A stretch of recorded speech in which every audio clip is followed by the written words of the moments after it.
There's also the third unit. We're on YouTube now also.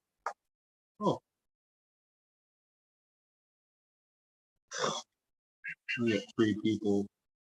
Oh, here comes 4 people. Okay. There's also the third unit, the third volume, which is about the loss of courts that only got a short part in the English. Mm-hmm. Yeah, they didn't translate a lot of that in the courts. I think it's, I don't know if it's really relevant for today, so they did. Yeah.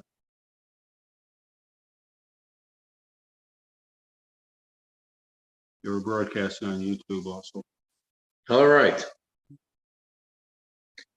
We're ready to begin. Welcome all. So, today's class, In the Path of the Righteous Gentile, co-authored by Chaim Klorfin and Yaakov Rogalski, chapter 13. And in my edition, which I think is the first edition, page 116, chapter 13, Charity. Now, the last few chapters, this is the second to last chapter, the third to last. The last few chapters are dealing with things which are not technically from the 7, but they are, in one way or another, Noachite related. Charity is one of those. It is something which non-Jews perform, observe, and although it's not one of the 7.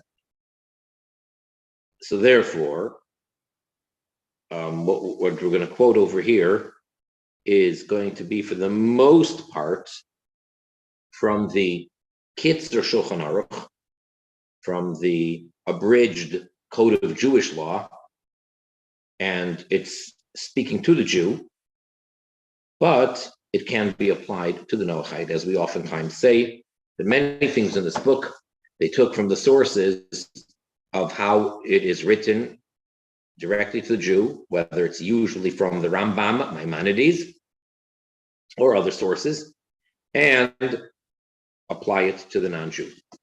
Now, tzedakah, charity, is one of the most important commandments or deeds that one can do. For instance, the Mishnah in Pirkei Avos, in the Ethics of the Fathers, states that the world stands on 3 pillars: Torah, Avodah, which basically translates as service, and Gemilus Chasadim, kind or charitable acts. Torah means the Torah study. Avodah is the service of the sacrifices, which is actually the next chapter, sacrifices in the Holy Temple.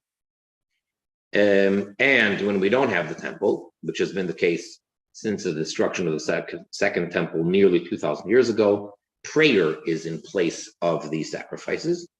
And then, of course, Gemilus Chasadim, which is charity or lending money, or in the broader sense, doing kindness with another person, be it visiting the sick, anything which is an act of kindness between one person and another. Now, charity is very, very powerful, and in the entire Talmud Yerushalmi, we know that after we have the Mishnah, so there are 2 parts to the Talmud. There's the more popular one, which is called Talmud Bavli. That's the Talmud, the Gemara. But then you have also Talmud Yerushalmi, the Jerusalem Talmud. And in the Talmud Yerushalmi, throughout, when it speaks of mitzvah, commandment, and it doesn't specify anything, that is talking about charity. It's called mitzvah, and that's like the code word for charity. So in that sense, all the commandments are called charity. So it's very, very basic and general. And for a Jew, there's obligations of what they must do to fulfill their obligation of charity. And much of it is rabbinic. But now let's see how it applies in general. And obviously this is written for the non-Jew, for the Noachide. So page 116, chapter 13, charity. 1. The first section, number 1, is a story. And this is found in the Talmud, actually in Avos de Rebbe Nassan, which is sort of a detail or explanation on the ethics of the fathers. That plus. There was a pious man who was quite charitable, helping all those in need. Once, he set out in a boat, and a storm came and sank his boat in the sea. Rabbi Akiva, which, by the way, Rabbi Akiva was one of the greatest sages of all time. Some of you may know, but if not, let me remind you. See, right now, during the days of Sephirah, which is basically between Passover and Shavuos, when we received the Torah from God at Mount Sinai. So during these days, many generations after we left Egypt and the Torah was given to us, in the times of the Mishnah, a terrible, terrible plague befell, of all people, the greatest of the time. This goes back to the generation of Rabbi Akiva, and this was shortly after the destruction of the Second Temple. He had, at that time, 24,000 students. Just very briefly, let me tell you a little bit about Rabbi Akiva. Unlike most of the other Torah scholars, he did not start off as a Torah scholar. As a matter of fact, he was ignorant. He was literally illiterate. His father was a convert, a Ger Tzedek, and he never had the means to be sent to study Torah, and he really did not know any Torah, or at least not book smart for that matter. He was a shepherd. He worked for one of the richest people at the time, surely in the land of Israel amongst the Jews. His father-in-law's nickname was Kalba Savua, and he supported like a third of the entire Jerusalem at the time. And anyhow, this Kalba Savua had a daughter, Rachel, and Rachel wanted to marry Akiva. She saw the potential that he had, and she told him that she will marry him in the condition that he go off to study Torah. Her father was beside himself. Why in the world is she marrying such an ignoramus and a shepherd? She can get the best. She can get the best scholar and sage at the time. He was very upset with her, and he told her that if she does marry this Akiva, he will cut off all ties with her in all ways, including financial, and he'll cut her out of his will. She did marry Akiva, sent him off to yeshiva, and he became the leader of the generation. Years later, he became very, very learned, and he had, as I said, 24,000 students years later. And very, very unfortunately, very tragically, during this period of time between Passover and Shavuos, 24,000 students of his perished. They died. And the reason given in the Talmud is because lack of respect that they have for each other. And then Rabbi Akiva pretty much didn't give up, and he moved to a different place in the land of Israel, and he continued teaching Torah. And then he had a handful of students, which the entire tradition continued on through them. And the main teaching of Rabbi Akiva was that the verse that says, love your fellow as yourself, that is the big general rule of the entire Torah. So Rabbi Akiva, in the link, in the chain of giving Torah from generation to generation, he was a main step in that. Okay, so this story involves Rabbi Akiva. Rabbi Akiva witnessed the event. He saw this boat sink and went to report the tragic news. But before he could tell anyone, he looked up and there was the man standing before him, the man that he just witnessed that the boat sunk. He sees the man now. Aren't you the one who went down in the sea? Rabbi Akiva asked him. Yes, I am the same, he replied. And who raised you out of the sea? Rabbi Akiva asked. The charity I practiced raised me out of the sea, the man said. How do you know this? Rabbi Akiva asked him. The man told him, when I sank to the depths, I heard the great roar of the waves of the sea, one wave calling to another, hurry, let us raise this man out of the sea for he practices charity every day of his life.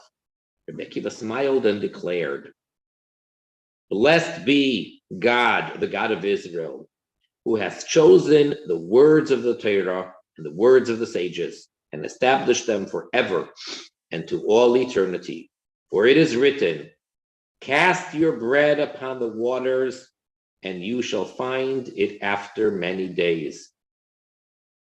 That's in Ecclesiastes 11:1. And charity rescues from death, Proverbs 10:2. So he saw that because this man did such charity, it actually saved his life.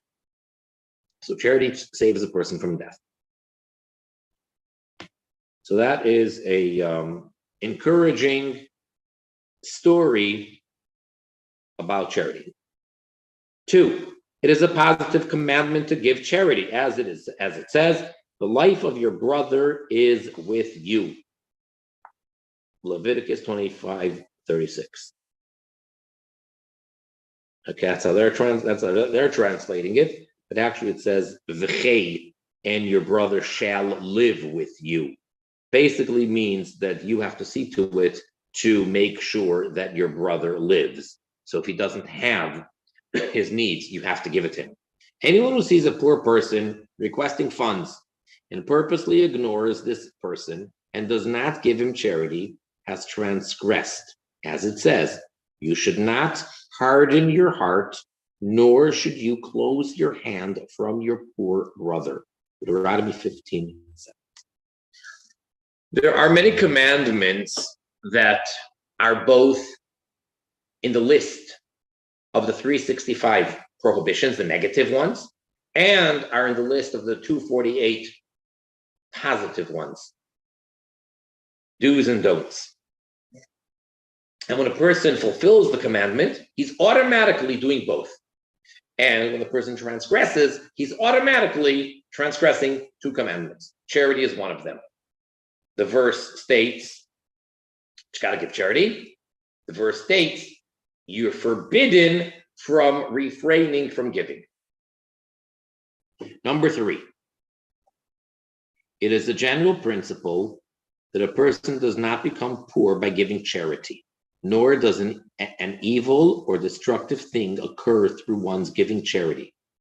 Also, if one has mercy on others, the one above has mercy on him. Okay, you don't become poor by giving charity, which defies logic. Obviously, you could philosophize and go deeper and say it makes sense, but simply put, in dollars and cents, it goes against logic. For if I have $100 and I give away $10 and I only have 90, I'm that much shorter in my funds, in my account. It's that simple. And if I give more, then I have less. And it doesn't happen that way. It doesn't work that way. Person gives, as we'll soon see, they actually receive. But that's not normal. 4, one is forbidden to tempt God. That is, to perform any action on the condition that God reveal his presence. You can't test God. You can't tempt him. The single exception to this is the act of giving charity. The Torah promises that God will repay anyone who gives charity, and a person is bidden to give in order to test God. It's the one exception. Otherwise, you can't say, well, the rule is, let me see if I'm going to be obedient, if I'm going to keep God's will, even though it's difficult, let me see if it pays off. Can't do that. You have to do it with belief and faith that God is fair and he rewards those that are good. Can't test him. The only exception when it comes to charity. We learn it out from a particular verse where it's talking about tithing over there, and the words are, please test me in this, says God. So you're allowed to test God and see. Let me see if I give charity. Let me see if I'm going to make money. 5, God is close to poverty-stricken people, as it says, and the cry of the poor will he hear. Job 34:28. Therefore, one has to be careful about the supplications of poor people. Now, not exclusively, there are other people that fall into the category that God is very quick to hear their cries. Basically, it's anybody who is what we call a miskein, which means someone who it's pity on them. And the general group are orphans, widows, and the poverty-stricken people. So this is not exclusive, but they are definitely the people or amongst the people that God listens to their cry. 6, every person has the obligation to give charity according to his ability. Even a poor person who supports himself from charity may give charity from these funds. Though he can afford only a little, this should not prevent him from giving charity. A little charity from a poor man is considered as worthy as a great amount given by a rich person. In other words, in God's eyes, it doesn't always work out in the actual quantity, so to say, in dollars and cents. Not always is the person who donates hundreds of thousands of dollars doing a greater mitzvah or better than the person who donates much, much less than that. It goes by the percentage or by the ability of the individual.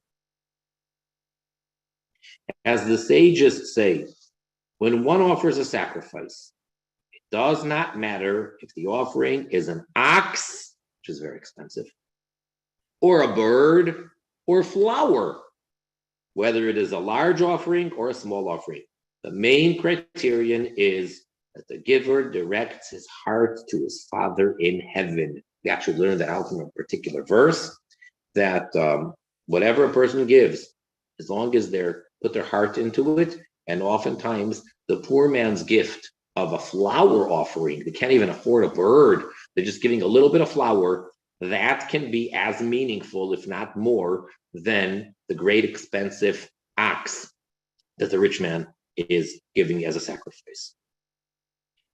But if one has only enough for his sustenance, he has no obligation to give charity. A person has a priority of providing for himself before he provides for others. If he's that poor, that's a different story. 7, the community should supply every need that a poor person lacks. The people of the city are obligated to supply him whatever he is lacking to maintain the level he was accustomed to before he became poor, and they should give it to him discreetly so that few know he is receiving it. Meaning to say, if before he became poor, he was very rich and he had all of these great luxuries, and now he's poor. For him, not having those luxuries is difficult, and therefore the community is supposed to, if you want to do the mitzvah, the commandment of charity properly, not only are they supposed to make sure that he has his basic needs, but they're really supposed to give him his luxuries. So even though most people don't live on that level and don't have that standard of living, but because that person was accustomed to it and now he doesn't have it. So for instance, if there was a person who had his own private chauffeur driving him around in a limousine, and now the person can't afford food, just basics. What the community is supposed to do is provide him with food and to the extent of giving him his own private driver with a limousine, if they can do that, and not say, well, let him be happy and let him be satisfied. No.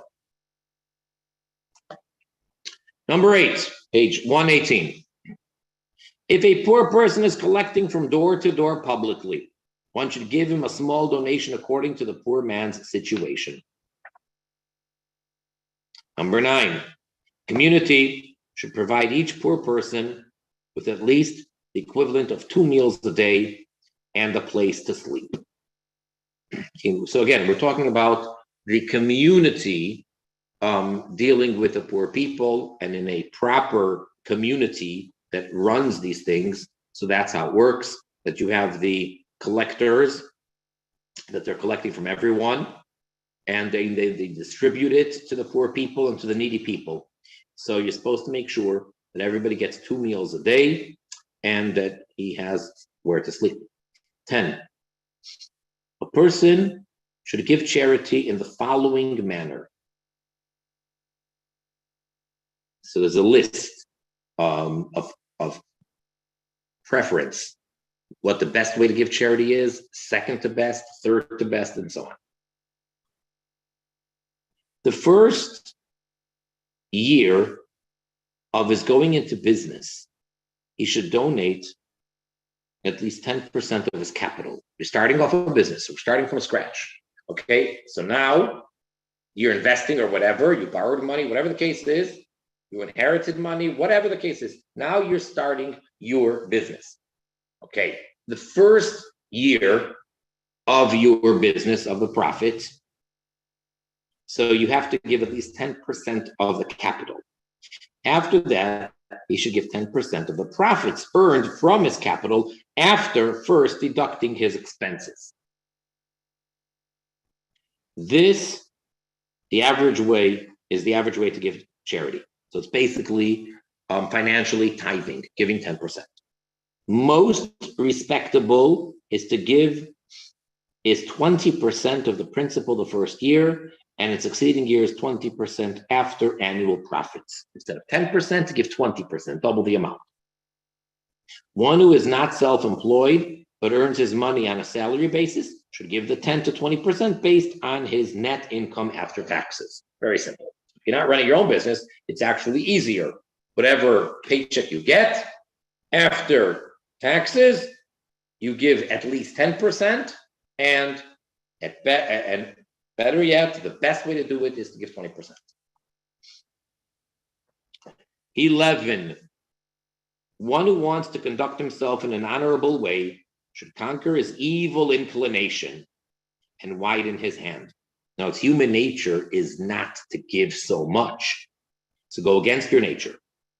Anything that is done for the glory of God should be done gracefully.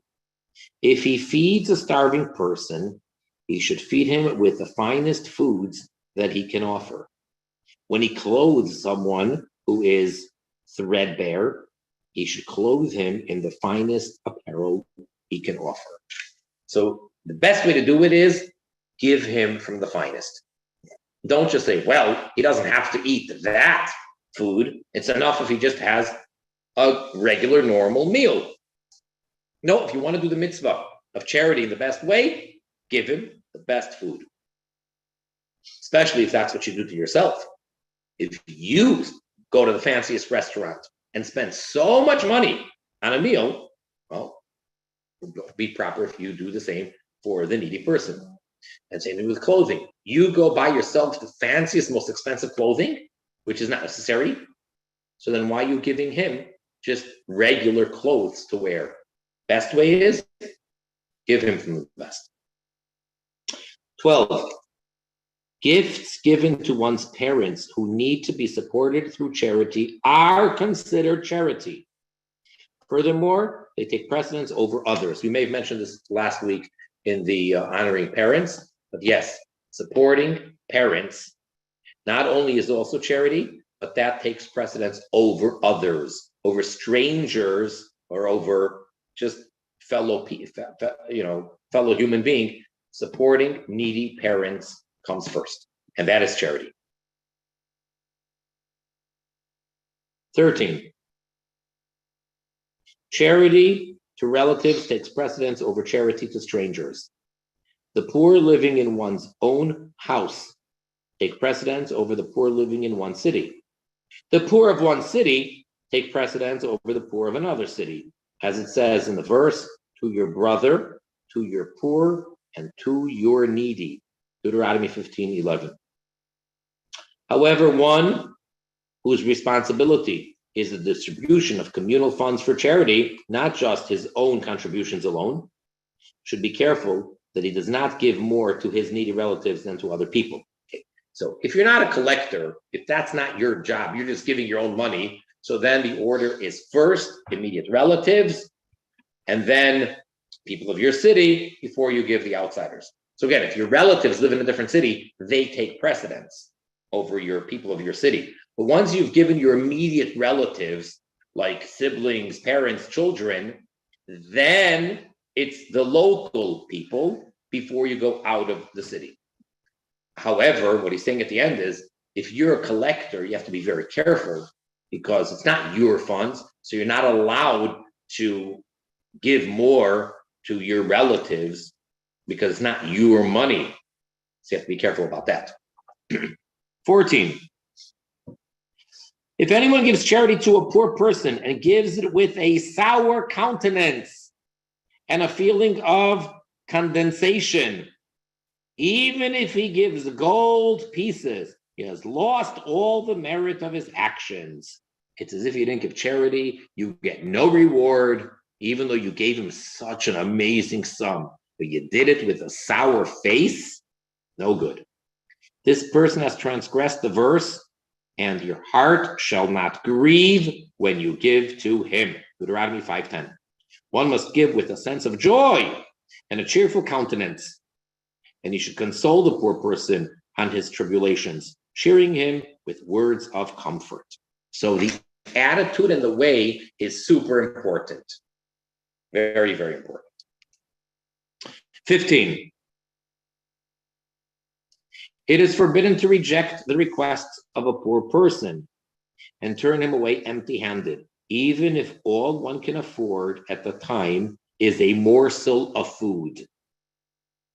If there is really nothing in one's hand to give, can't even give that, you really have nothing on you, then one should say kind words to the person indicating that he sincerely wishes to give him something, but that it is not possible at this time. And it is better not to give at all if all one has is a small coin and is known for certain that giving a small coin will grieve or offend the poor person. Okay. Some people going around collecting, they expect you to give a minimal of something. And I've witnessed people giving an amount, and the collector, the needy person, was offended, didn't want to accept it, sometimes even made a remark to the effect of, oh, you probably need it more than I do, and would not take it. He's going around collecting, and he would like people to give him $5, $10 or more. The person gives him a $1 bill, he'll accept it. Some of them also will be grumpy, or they'll say, oh, they'll start giving you their whole sob story. Or why they really need it. If you give them a quarter, 25 cents, depending on the poor person, some will accept it, some not. But if you give them a really small amount, a dime or a nickel, a penny, they won't take it. They'll say, no, thank you. They'll walk away offended. In that case, if you know that to be the case, then you don't have what to give them. You don't have. All you have is some change, and they won't accept it. So then just say you're sorry. But if that's not the case, if the person would accept anything, and that's all you can give them at the time, so then say some words of comfort, show him that you care and that you're sorry for him, and then give him. So it all depends. You have to really judge it if you can. If you don't know and you find out the hard way, that's no sin on your part. Didn't know. 16. It is forbidden to rebuke or to raise your voice to the poor, as their hearts are broken and humbled. Woe to one who disgraces a poor person. Rather, one should be like a parent to the poor, demonstrating mercy in deed and word. So your attitude, again, is very important. 17. If one should say, I'm obligating myself to give such and such amount to charity, or I am giving this specific bill or currency to charity, that person is obligated to give the money he has pledged immediately or as soon as possible. It is considered a transgression to delay if one has the ability to honor the obligation. If there are no poor people to whom to give the money, it should be set aside until a poor person is found. Or nowadays, you can definitely, with the electronic media, whatever different ways to do it, you can really give it right away. You can be in a different country and you can send the money in an instant. But otherwise, this is the concept of putting it aside or having a charity box and putting it into the charity box. And when the poor person comes, or when a poor person, again, this is really a vow that a person obligates himself, and therefore he has to do it immediately. If a person said he's going to give a certain amount of money to charity, he must, or if he said to the poor, he has to give it as soon as he can. 18. If a person says, I will give such an amount of money to this specific person, he can wait until the person comes to him. He does not have to seek him out. You don't have to rush to give it to him. You specified a poor person particularly, you can wait till he comes. In other words, the previous one we were speaking, when you didn't specify who, then you have to immediately give it or as soon as you can. 19. Anyone is permitted to set aside money for charity to distribute according to whatever manner and to whomever he sees fit. Again, that would be the concept of a charity box where you keep on putting aside bills or coins and you're giving money, and then you can distribute it whenever and to whomever. Page 120, 19. One who convinces others to give charity earns greater reward than one who actually gives. And in the original words of the Talmud, so it's almost like a play on the words, so it sounds even better.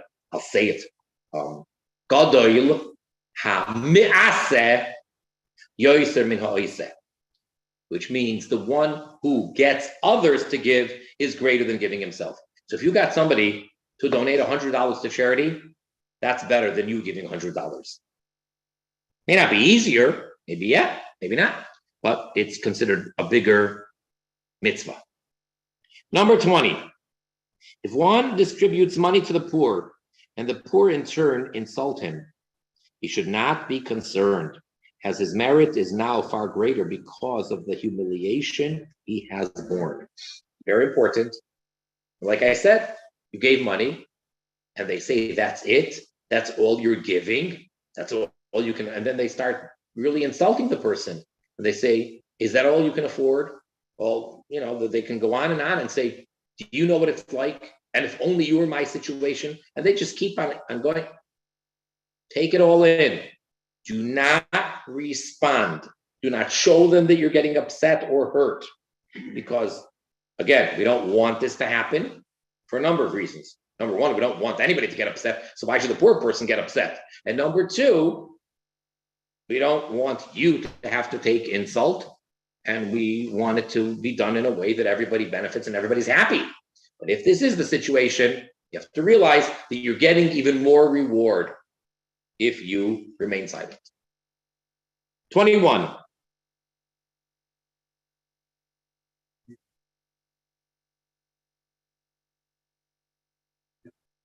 The highest level of giving charity is to assist a person financially before he becomes poor, thus preventing him from becoming poor. Such assistance should be given graciously in the form of a gift or a loan or an offering of partnership in a financial venture or a job placement, so that the poor person will not be forced to seek financial assistance from others. Or some expression that they say, teach a man how to fish, or, the whole thing about giving a fish is one thing, but teach him how to fish is even greater. So if you can help the person be independent or do it without getting embarrassed, that's the greatest form of charity. And before he becomes needy, you already then support him in one way or another. That's great. 22. One should attempt, if at all possible, to give charity secretly. The best way of giving charity is when the giver does not know to whom the money is going and the receiver does not know from whom it came. That's the best way. So in other words, you can have the middleman who collects from lots of people and then distributes to the poor. So neither end knows who they gave to nor from whom they received. That's the best thing. That way there's no embarrassment and the person doesn't have to see that person and say, oh, he's the one who gave me $100 for charity. Oh.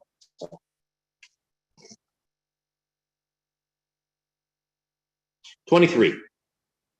One should not boast about one's personal acts of charity. Self-glorification causes the merit that has been attained to be lost. But if one donated any object for charity, he may inscribe his name on it so that it will serve as a memorial. Also, one may publicize his acts of charity if the public knowledge will inspire others to give. And that's a key point, especially in our generation. And the Lubavitcher Rebbe, Melech HaMashiach, stresses this last point, and he actually says that nowadays, because of human nature and where we're at, especially today, so by all means, publicize, because that will inspire other people to give. And even though the beginning of the thing said self-glorification is no good, but the bottom line is we do want people to give, and therefore publicize that the person gave, make a big deal, spread his picture all over the place and put his name up there, and that will inspire other people to give as well. And that is the thing to do. Now, actually, they're not going into it over here.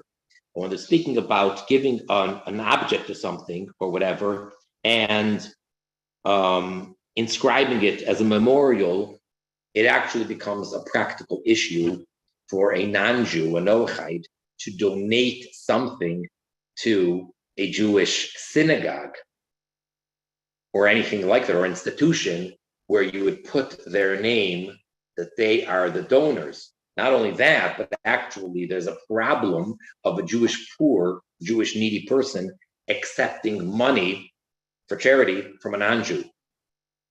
There's rules on how to do that. It's not so simple, because ideally, the Jewish community should be taking care of the Jewish needy. So why do the Jews need to go out and accept from? It's a very big embarrassment on the Jewish community that they're not living up to their obligation. But we're focusing over here in general terms. So being that everything we're saying over here is originally written within the Jewish community, by the Jews, for the Jews, to the Jews. So we're just applying it to the Noachide world. So the same thing would apply in the Noachide community.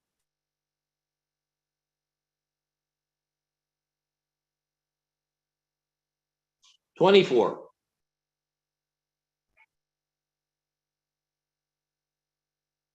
A person should try to avoid becoming the recipient of charity. Even suffering a certain degree of hardship is preferable to becoming dependent on another person. It is, however, improper to subject others to hardship, such as one's wife and child, because of an unwillingness to take charity. So again, there's a balance over here. On the one hand, it's very commendable if the person says, I don't want to receive gifts. I don't want to be dependent on other people. I have a problem. I can't earn enough money. I'm not earning enough money, but I'd rather go hungry. I'd rather not have all my basic needs and suffer and manage with less than minimal. That's very commendable. The problem is, if you also have other people that are dependent on you, such as your wife and children, then you cannot do that. Then that act of piety is out of place because you're imposing that on them. So then take the charity and you have to support your family. But otherwise, if a person's by himself, he doesn't have to take charity. Again, he can survive.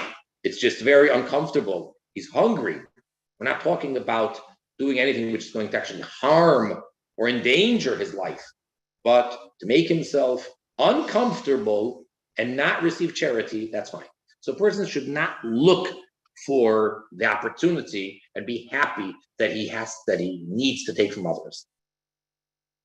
25. Anyone who does not need charity, but through deceit obtains such funds, will come to be dependent on other people. Okay? You ever heard the expression, fake it till you make it? Well, this guy is faking it. He's going to make it. Pretend to be poor when you're not. God will orchestrate it that you will indeed become that way. Conversely, one who truly needs charity to the extent that he cannot really live without such funds, such as an old person without an income, and we're not talking about that there is, Social Security and all that, and, he really doesn't have anything, or a sick person, or one with a large family to support and daughters whose marriages he must pay for.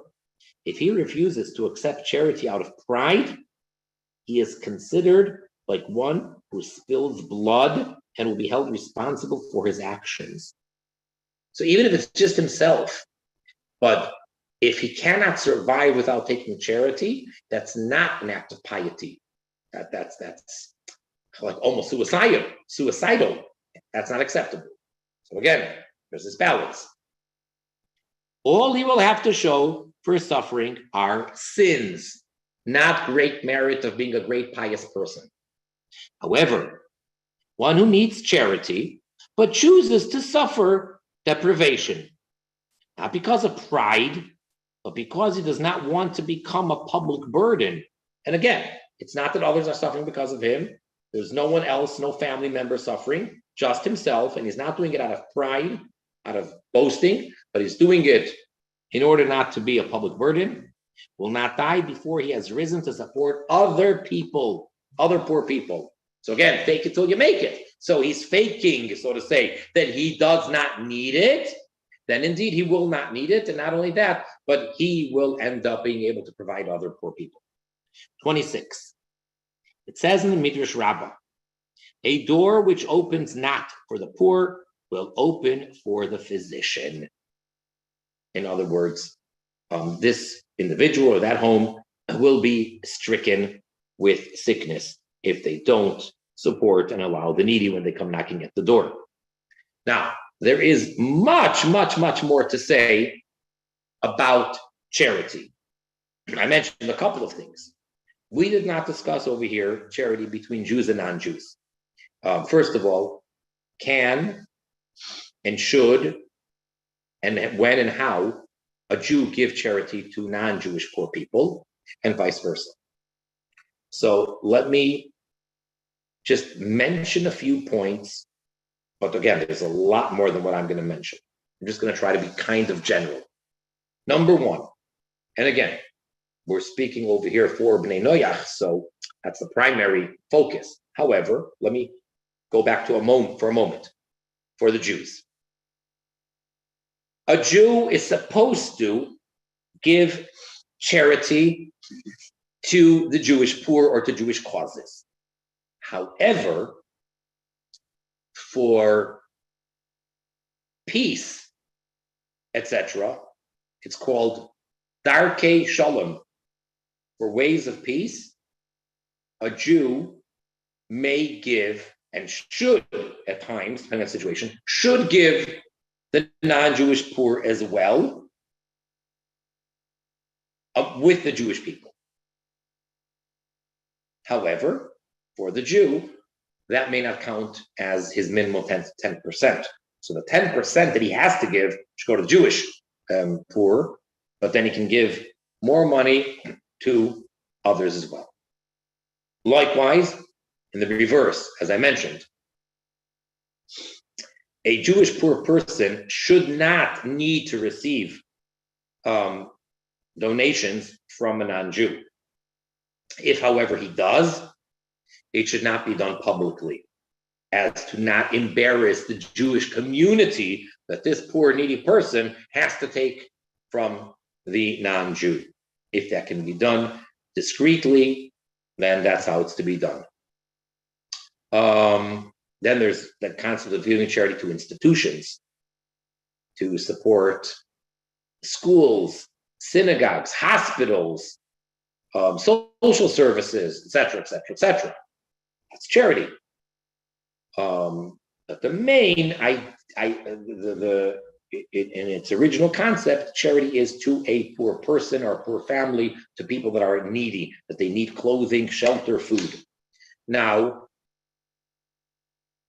the idea of a charity box, very interestingly, is an invention, but you'll already have it very early source, not in the Chumash. You won't find it there in the 5 books of Moses, no such thing as the concept of a charity box. But you will find it already when they're collecting money for the Holy Temple. So there's a concept over there of a box that was used for people to put money in. And then in the temple itself, there were various different boxes that were different accounts used for different things. And then over the years, there became the concept of a charity box. Now, I'm not joking, but being that for those that are familiar, when it comes to rituals or commandments within the Torah, things are so precise and exact when it comes to measurements and size and anything. So one might think, which is not the case, well, what are the laws of a charity box? What material, what size, etc., etc., etc. There are no such laws in this case. Okay? Other things are very specific, very detailed. Charity box has no particular laws. Concept is you have something which is where you designate, where you put the money in. So as soon as you put the money in there, that's better than verbally making a vow that I will give. You actually gave it, even though the recipient hasn't received it yet and may not receive it for a very long time until you empty it out and give it to him or until he comes. Now, tzedakah means charity, and there are different ways to do it. One is you have a charity box which is not designated for any particular charity. And therefore, when poor person A comes, you can empty it out or give him some of it, and you did that mitzvah. Poor person B shows up a month later, you give him the contents or give him a portion.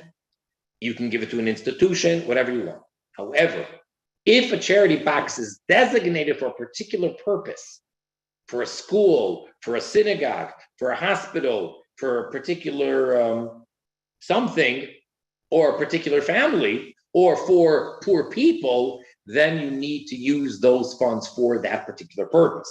Can't change from something else. So if this charity box were, let's say, designated to give it to poor people, and now someone is coming around and he's collecting for some campaign that he wants to, I don't know, do something. No, if that's not poor people, it's a worthy cause, it's a charitable cause, but no, this is designated, let's say, for something. Okay. Now, every Jewish home should have a charity box. And it became very popular past couple generations, especially in our generation. You may be surprised that how many Jewish homes have a charity box. And many of them have many, not one or two, but many with different causes. Some people have like a whole designated area where they really have even 10 or so different things. And then each one is, either people collect, or again, it's today's, technology.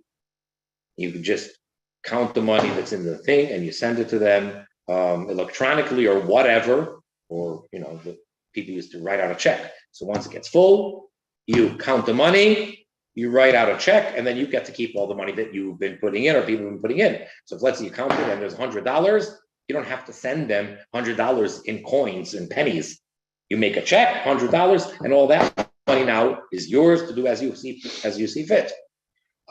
Sometimes people within institutions would hire people to go from door to door to collect the money of the charity boxes. Okay.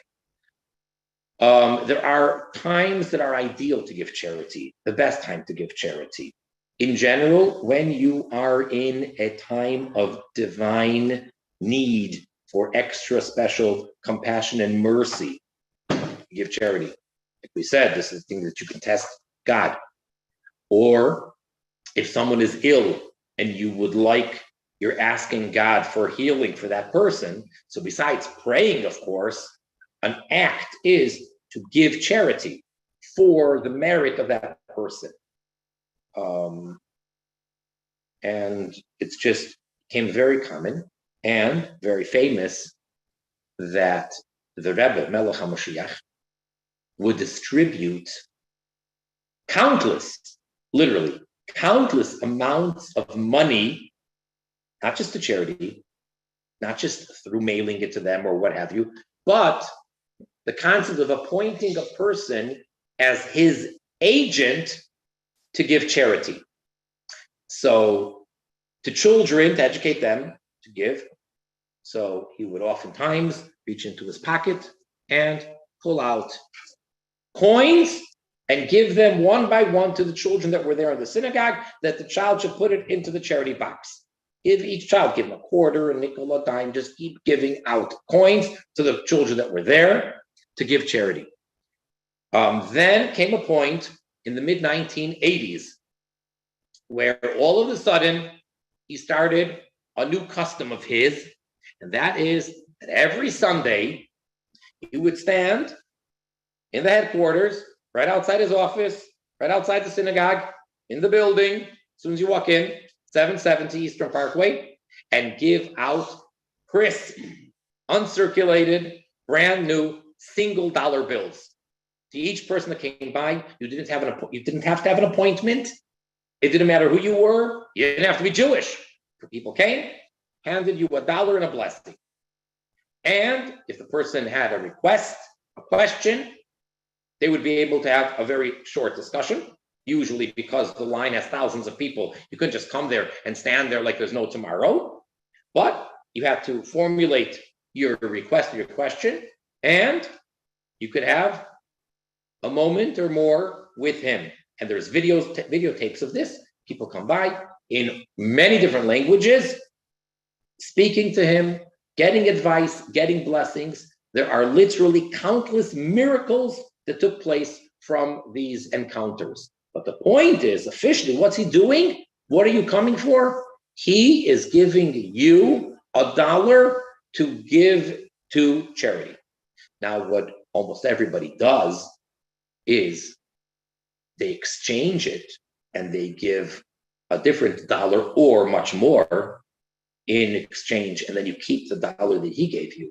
And receiving something from a holy person has great spiritual power and energy to it and serves as protection. There's a source for that in the Talmud. So now you have that dollar that he gave you, and that physical bill is a great source of eternal blessing. But you have to give a different dollar in its stead to the charity of your choice. He didn't tell people where to give it to. Any charity you want. oftentimes people came by and they would say they're traveling to this and this place. So he would tell you, give it to charity in Israel, France, Russia, wherever you're going. He would give it to you and tell you, give it to charity there. And there's literally, people have tried to calculate how many such dollars have been given out. In singles, it's millions. You can't really calculate how much it was, but an average Sunday, it's really impossible to figure it. But let's just say on an average Sunday, 5,000 people went by. Most of them got $1. Many of them got 2 or more. It's impossible to really calculate. And that went on for at least 7 years. And that was only Sundays. He oftentimes also would do it during the middle of the week, just much quicker. Instead of standing for 5, 6, 7 hours, it would be for maybe 1 hour. The point is encouraging the mitzvah of tzedakah, of giving charity. And the Talmud says that great is tzedakah. Charity is so great that it hastens the redemption. It brings quick the redemption when you do a charitable act. So besides doing acts of charity for people, and besides clothing and feeding people, but to get into the habit that daily to actually give. And if we're living in a time like we are today, where most people don't have their local poor people, and you can't find the poor people as you walk down the street in most places, at least not in the United States. So at least you have a designated box where you put the money in every day or several times a day. And by doing so, you're actually doing this great, powerful, intense mitzvah. And you educate your children to do so. And then therefore you realize that my money, I have to give part of it because it's really not mine. It's given to me by God. And he trusts me to do the right thing with my money. So the first thing I have to do with my money is I have to tithe it. I have to give 10% or 20% preferably to the poor. There's so much more to say about charity, and we do have just a couple of minutes left. I'm sorry, but I really wanted to finish the chapter.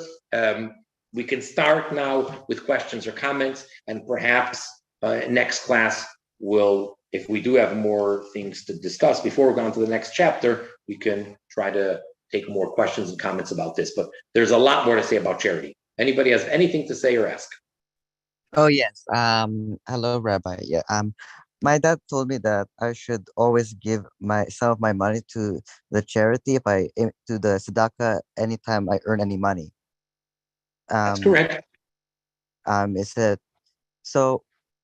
Where where does the money go? I mean, it sounds like a weird question, but really, where does it usually go?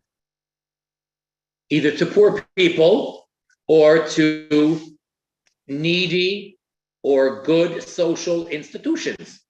Let's say you babysit, Mm-hmm. and say you get $20. So take at least 2 of those dollars and you give it to any worthy, needy cause. Mm-hmm. To your personal candy fund for yourself. That doesn't count. Mm-hmm. And there's lots of causes. There's lots of different institutions which are more than happy to take your money. Worthy causes. Not talking about scams. We live in a crazy world. It's crazy times now, and there are countless scams out there. That doesn't count and don't fall for any of that. Talking about real worthy things. You can donate it. The list goes on and on. There's for children that have cancer or different diseases, and they donate toys to them. That's definitely charity. These children that are in a terrible situation, to try to give them a little bit happiness in their life, and therefore those organizations which give them toys and things like that, that is charity. There's countless such causes out there in institutions. It's largely to the discretion of the person giving the charity. Yes, you can decide. Basically, you can decide what you want done, which charity, because it's such a wide spectrum of the mitzvah of tzedakah, you can decide what you want to do with that, which charitable cause.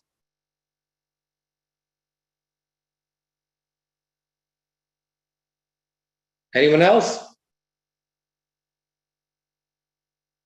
James Gosnell? Hi, Rabbi Turin. This is James. Hi. Hi, how are you? Hashem. Yeah. Baruch Hashem. So you mentioned Darkei Shalom, but I've given, and I'm sure people here have given to the Jewish community, even Jews may have asked. The Rambam in Hilchot Malachim 10:10 mentions two different dinim, the Ben Noach and then the Akum giving tzedakah to Jews. How does that apply when it comes to like Darkei Shalom or embarrassment? I've never sensed any embarrassment, if I gave tzedakah to a Jewish person or a charity. No, right, but I'm saying the Jewish community, in a sense, should be embarrassed that this person needs to take from you. Like, why can't he get sufficient funds within the Jewish community? So it's a sort of an embarrassment to the Jewish community. Oh, but by the way, but over there in that halacha, the Rambam mentions that when it comes to a ger toishav, so then the Jews are obligated, because the ger toishav is supported by our community. Therefore, to take from him and to give to him is fine. It's pretty much the same as giving and receiving from a Jew. But that's the exception. So right. Right. We have someone who is being supported by the community. Just Darkei Shalom has a different phrase sometimes in reference to non-Jews. So I just wanted to make sure, like, right. No, but the problem it's usually a negative, like somebody's going to attack the Jewish community, and my kind of. Oh, no. Here the expression used is also to visit the sick. So a Jew should also visit the sick of the non-Jews, mipnei darkei shalom, and that's not that there's any danger if he doesn't. Like if someone's making his rounds, he's going to a hospital and he's visiting people, so he doesn't have to go, the chaplain, Jewish chaplain, I'm saying, who's going around, doesn't have to go Jew, skip, Jew, skip. Once he's already visiting people, it's proper for him to also visit the non-Jewish sick. I gotcha. Thank you. With comforting the mourners or burying the dead, all these different things. The expression they're used is Darkei Shalom, and it's over there. It's not in the sense of for safety or so that they don't attack. Right, I gotcha. The problem becomes though when someone makes a donation and they want to memorialize the name. So, a lot of times institutions or they put up plaques, that becomes an issue. It's not really allowed to have some name memorialized in a shul that this is, could you imagine that this Ark Kodesh, right. that would be a problem. Right. Interesting. Does that relate to the temple as well? I remember vaguely something about that. Like, that's really where it comes from. Okay. Right. There's a verse that says, "Loi lachem v'lanu livnei space of l'keinu," that it isn't for you and for us. So that becomes so from that, the extension would be in shul or in any institution. But then the question is, well, what about in a hospital? Can you have a Jewish hospital in the land of Israel with a wing? So that would not be as problematic as a shul. Thank you, Rabbi Turin. The other James also has a question. Okay, other James. James of Springfield. Are you there?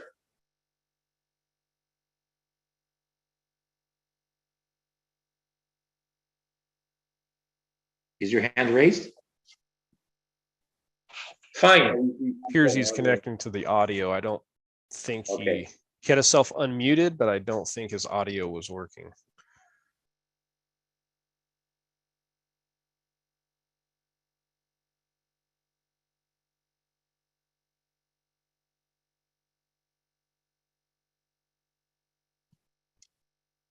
All right. Let me just conclude with one other little point, just to bring out the idea of the importance of tzedakah and of promoting tzedakah.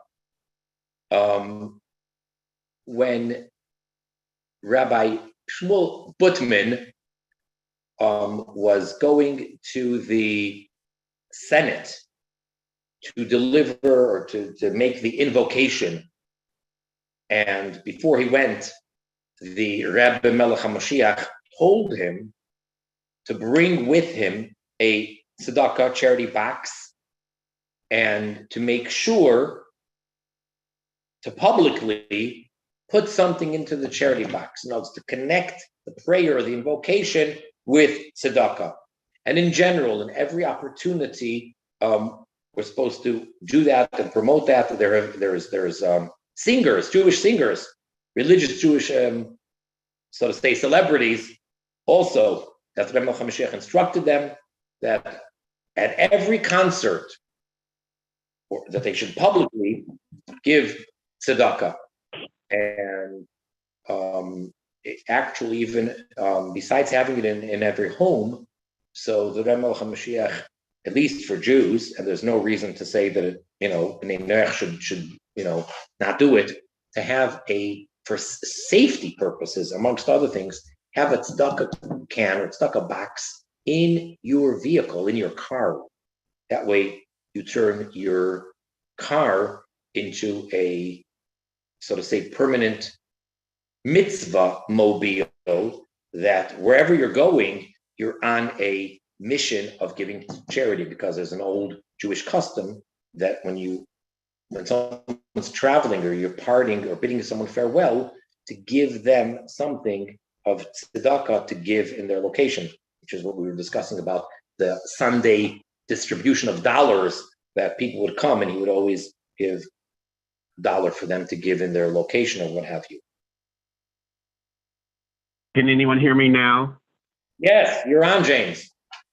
Go ahead. Thank you. I don't have a mic on my computer, so I called in the phone, but I didn't. It showed my name on my computer and then a phone number, so I didn't associate the two, so it wasn't picking up my mic. I figured it out. We hear you. Thank you, Rabbi. Thank you, Bob. Thank you, everyone. My one question: I live in an area where there's a lot of public housing and other assistance.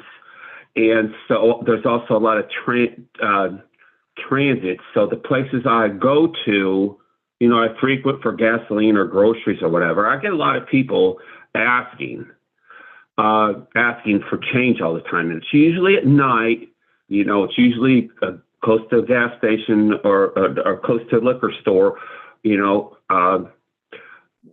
how should one feel about giving charity to those individuals? Or because there's some, that really could use it, and there's others that are just kind of rather skating, and you can see because they got nice clothes, a nice backpack, a nice phone, but they'd rather be, kind of living on easy street, so to speak. Any comments? We did not discuss that at all, and that is a whole section, a whole discussion on charity. So let me address it very briefly. There's a lot to say about it. In general, if you know that the person is truly poor and he approaches you, you are obligated to give him something and not send him empty-handed, unless you can't at the time. So then you're supposed to give him words like we said over here. Okay. However, the onus of proof is on the poor person. You are allowed to suspect that he's not really needy. And therefore, if you're not sure that he's poor, you don't have to give him anything. You should still be kind and show him some compassion, especially if you don't know that he is a faker or a scammer, for sure. If you know that he's fake and he's scam, then you don't have to, react at all. You don't have to be kind to him other than being kind to everybody. But if you're not sure, you need not give him. He needs to be able to prove that he's needy. Now, that's the law. Now comes in some common sense in addition to that. If there's very strong grounds to assume that the person is using it, such as for drugs or something even worse, or maybe for something harmful for himself or for others, then by no means, don't give it to them. What people often do, I've seen people, they've come up with this idea. When someone says, I'm hungry, and someone says, I need this, so can you spare me $1 or 10? Offer them food. Take them, go with them to the grocery store or whatever it is, if it's at a convenience store, at a gas station or whatever, and say, I'll buy you a coffee. What would you like? You want a donut? What do you want? Can't go wrong with that. And worst comes to worst, even if the person is not really needy and they're richer than you are, so you treated him to a donut and a coffee. Big deal. No sin, no harm done. So you don't have to give them money. And a lot of times, I change and I need for the bus fare and this and that. You're not obligated to give them if you're not sure that they are needy, especially if you have reason to be concerned that they don't need it and they're going to do not good things with the money. You don't have to waste your hard-earned money on them using it for inappropriate things or whatever. Thank you. My one twist to this is, you mentioned earlier, not giving charity reluctantly. It's like, oh gosh, I have to. Reluctantly giving somebody. That I found myself helping folks at night, asking for usually less than $1 and change or anything like that. But I found, like, I'm going to trust you to spend. I tell them, okay, spend it on what you need, like food or this. I said, I'd prefer you not spend it on like alcohol or anything like that, but that's between you and God. Should I have even said anything? Like, I hope you use it wisely. That's what I sometimes catch myself saying. Use common sense. I'm not going to say that there's anything wrong with making that comment, not necessarily.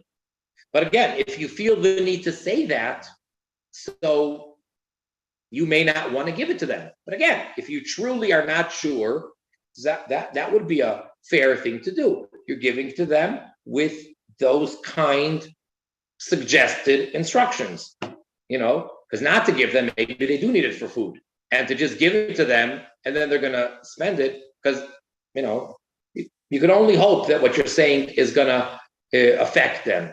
They have the choice of not listening to you, and they just took your money, as they're doing from other people, and then using it for whatever.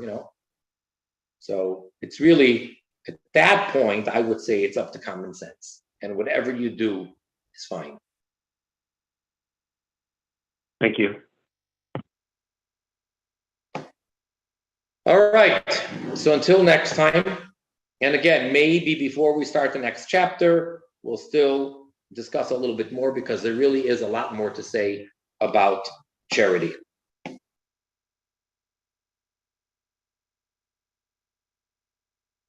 Good night.